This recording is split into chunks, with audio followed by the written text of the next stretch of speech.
पुरुष बनता है भगवान राम को लेकर के। ये ऐसी पिक्चर को पास कर देते हैं जिसमें भगवान राम को लेकर के लोगों की भावनाएं आहत होती हैं। ये फर्क है। आप दो विषयों को मिला रहे हैं। आपने बोला क्योंकि उनके नाम में राम है, उनके राम में जय है, तो वो तो राम के खिलाफ हो ही नहीं सकते। आपने एक बड़ी बहुत इंटरेस्टिंग एनेक्डोट आपने शेयर किया।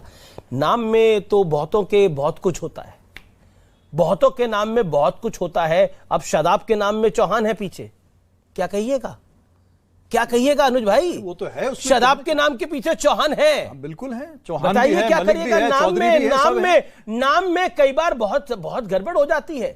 शादाब के पीछे चौहान है, आपके पीछे भी तो अत्रे है, सोच में गड़बड़, आपके पीछे भी तो अत्रे लगा हुआ है, गड़बड़ हो सकती है। लेकिन सुधांशु त्रिवेदी, गीता प्रेस का विरोध इसलिए क्योंकि वो आरएसएस वादी है, वो हिंदुत्ववादी है, इसलिए कांग्रेस विरोध कर रही है। बोलिए क्या करेंगे? भारत वाली मुस्लिम लीग सेकुलर इस देश के अंदर गिनी जाती है, सेकुलरिज्म के प्रोधा उसको सेकुलर गिनते हैं, और गीता प्रेस को कम्युनल करार दे दिया जाता है। देशवासियों, ये सब आप ही के भारतवर्ष हिंदुस्तान में हो रहा है, कहीं और नहीं हो रहा। सुधांशु त्रिवेदी, जवाब क्या जवाब है? काउंटर।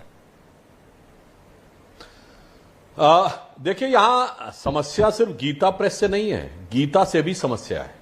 2014 में जब प्रधानमंत्री जी पहली बार विदेश यात्रा पे गए थे और अमेरिकी राष्ट्रपति को गीता भेंट की थी, सब छाती पीटने लगे थे, गीता क्यों कर दिया है, तो कम्युनल एजेंडा हो गया। अरे भूल गए ये लोग, लोकमान्य बाल गंगाधर तिलक ने गीता रहस्य लिखा था, महात्मा गांधी ने कौसानी में रहकर गीता के ऊपर अनासक्ति योग लिखा था, डॉक्टर संपूर्णानंद ने गीता के ऊपर कितनी पुस्तकें लिखी। इन्हें गीता से भी प्रॉब्लम थी, तो गीता प्रेस से प्रॉब्लम है, तो इसमें कौन सी समस्या की बात है?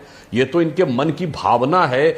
हिंदू धर्म, सनातन संस्कृति, भारतीय संस्कृति से जुड़ी कोई चीज आ जाए, सेंगोल से लेके गीता प्रेस तक, तो छाती पीटना इनका सहज स्वाभाविक है, क्योंकि इनके लिए डेमोक्रेसी की परिभाषा यह है कि मुस्लिम लीग इज एब्सोल्युटली सेकुलर। अभी हमारे प्रतिद्वंदी प्रवक्ता महोदय बोल रहे थे चुनाव आयोग से मान्यता प्राप्त है। बिल्कुल मान्यता प्राप्त है। तो अगर मैं इनसे पूछूं भारतीय जनता पार्टी सेकुलर है, तो अभी दाएं बाएं करने लगेंगे। मान्यता प्राप्ति नहीं है, देश की सबसे बड़ी पार्टी है, मगर वहां पे भारतीय जनता पार्टी कम्युनल, गीता प्रेस गोरखपुर को देना communal, and Muslim League is absolutely secular. जबकि ये भी बात बता दूं, ये वही मुस्लिम लीग है जिसने जिन्ना के द्वारा देश का विभाजन कराया था, क्योंकि इसके पहले अध्यक्ष मोहम्मद इस्माइल वही थे जो जिन्ना की मुस्लिम लीग के पूरे दक्षिण भारत, जिसको बॉम्बे प्रेसिडेंसी कहते थे, आज का लगभग पूरा दक्षिण भारत आता था, उसके अध्यक्ष थे। जिन्ना को कायदे आजम कहा जाता था, इनको कायदे मिल्लत कहा जाता था। इसलिए जो आंखों में धूल झोंकने का प्रयास करते हैं कि ये मुस्लिम लीग वो मुस्लिम लीग नहीं है, और दक्षिण भारत में बॉम्बे प्रेसिडेंसी की 1946 की विधानसभा में 30 में 30 सीटें, 30 में 30 मुस्लिम सीटें जो थी मुस्लिम लीग ने जीती थी, और वो पूरा पाकिस्तान के मुद्दे के ऊपर था। खैर, अब इस विषय पे आते हैं, गीता प्रेस के मुद्दे पे। देखिए समस्या क्या है, मुझे समझ में नहीं आता कांग्रेस के लोगों को हो क्या गया है। अरे भाई, गीता प्रेस गोरखपुर से क्या संबंध किसी भी प्रकार की राजनीतिक बात का? गीता प्रेस 2-3 चीजों का ध्यान रखता, कभी विज्ञापन नहीं देता, कोई समीक्षा या टिप्पणी नहीं करता, उसने कोई अपना मंतव्य कभी व्यक्त किया हो तो आप कहिए। महात्मा गांधी ने उनके लिए चिट्ठी लिखी, महात्मा गांधी ने ही जो सुझाव दिया वो सुझाव आज तक व्यवहार में आ रहे हैं, परंतु क्या करें, मोदी जी के विरोध में ये तय ही नहीं कर पाते। पर महात्मा गांधी ने सुधांशु खाली गीता प्रेस को थोड़ी सुझाव दिया होगा, कांग्रेस को भी सुझाव दिया होगा। नहीं, कांग्रेस को सुझाव कांग्रेस ने कहां माना, गीता प्रेस ने तो मान लिया। कांग्रेस को सुझाव दिया था कि कांग्रेस पार्टी को भंग कर देना चाहिए और एक प्लेटफॉर्म तैयार कर देना चाहिए स्वतंत्र भारत के बाद, जिसमें नई राजनीतिक दल एक नए सिरे से अपना गठन कर सके। वो तो कांग्रेस ने माना नहीं, तो इन्होंने नहीं माना, गीता प्रेस ने माना। उसके बाद गीता प्रेस गांधी जी की बात को मान रहा है, की बात पे ये गांधी फैमिली वाली कांग्रेस नहीं मान रही है। ये जिस अक्षय मुकुल राइटर की बात कह रहे हैं, जिस किताब को लेकर जयराम रमेश जी, तो मैं बता दूं, इसी ने सितंबर 2014 में एक ट्वीट किया है कि राहुल गांधी को राजनीति का फुल स्टॉप कर देना चाहिए। उनके हटने के बाद बाई इलेक्शंस कांग्रेस बेहतर जीत रही है। ये तो नई बात आप कह रहे हैं। ये तो अगर अक्षय मुकुल की बात को जयराम रमेश इतना मानते हैं, तो राहुल गांधी को राजनीति से रिटायर करने की बात उसी ने कही। अनुज अत्रे, ये क्या ले आए सुधांशु त्रिवेदी? ये किताब उन्होंने एक ट्वीट में ये भी कह रहा है कि राहुल गांधी को फुल स्टॉप कर देना चाहिए पॉलिटिक्स का। बताइए आप।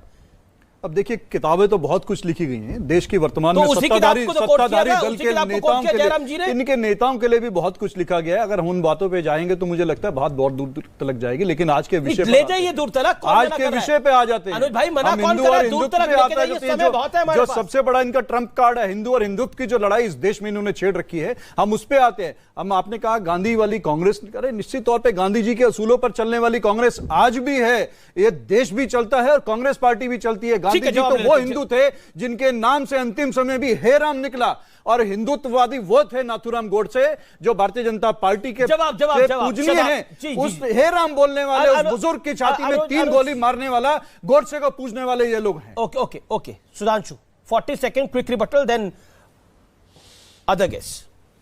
अच्छी बात अनुज जी ने कही कि अंतिम शब्द महात्मा गांधी का हे राम था, तो मैं और भी आपको बता दूं, उनका रोज का भजन रघुपति राघव राजा राम था।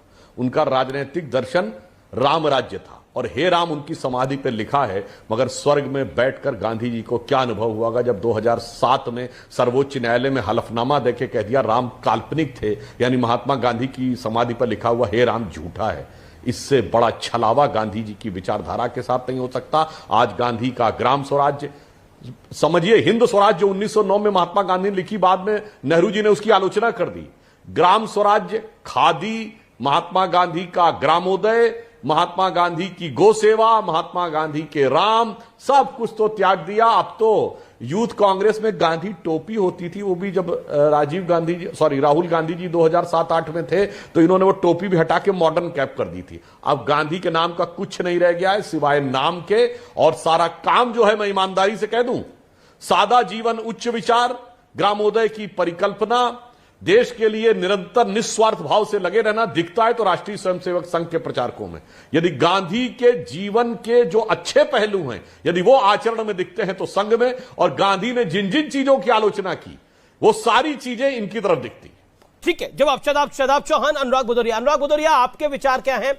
ये जो गीता प्रेस को पुरस्कार मिला है, कांग्रेस इस पर आग बबूला है, कांग्रेस विरोध के स्वर दिखा रही है, आपके क्या विचार हैं अनुराग बाबू?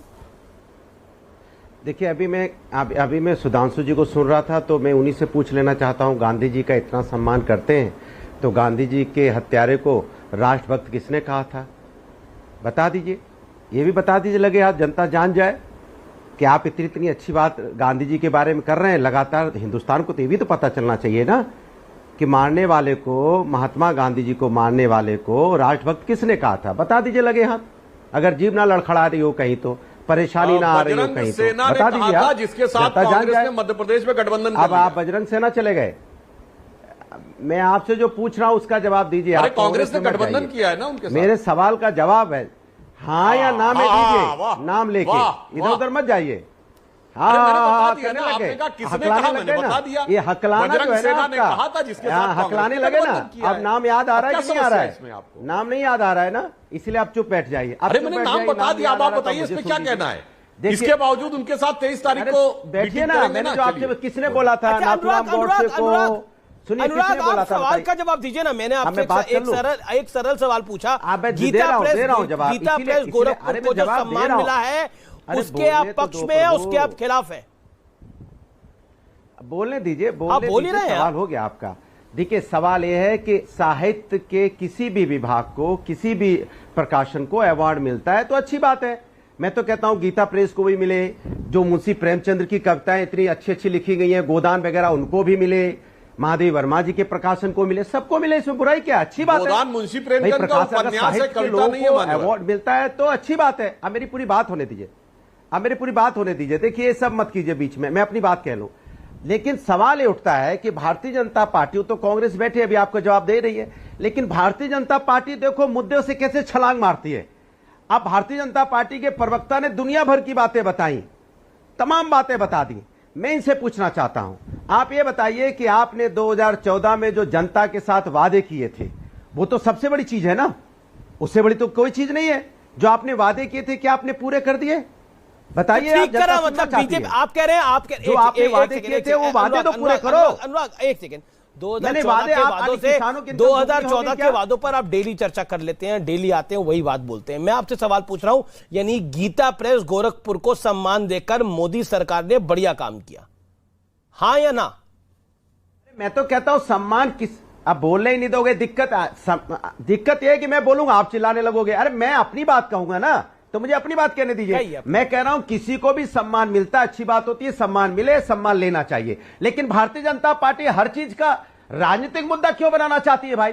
तो बीजेपी ने कहा बनाया, ये तो कांग्रेस ने बनाया ना राजनीतिक मुद्दा। लेकिन विरोध तो कांग्रेस ने करा। यहां बैठ के आप पढ़ के भी नहीं आते, विरोध किसने करा? कांग्रेस ने करा। कांग्रेस, सुनिए मेरी बात सुनिए, अब आप चिल्लाने लगे। अरे सवाल पूछ रहा हूं। भारतीय जनता पार्टी की जिम्मेदारी होती है वो सत्ता में है, और सत्ता पक्ष की जिम्मेदारी होती है कि जनता की समस्याओं के समाधान पे चर्चा करे। वो अगर हर बात पे इस तरह से हिंदू मुस्लिम करती रहेगी, सिख ईसाई अगड़ा पिछड़ा करती रहेगी, तो देश की जनता का भला कब होगा? गीता प्रेस में हिंदू मुसलमान कहां है? अरे वो राजनीतिक आपको मुसलमान कहां दिख रहा है गीता प्रेस के अंदर? आपको गीता प्रेस के अंदर हिंदू मुसलमान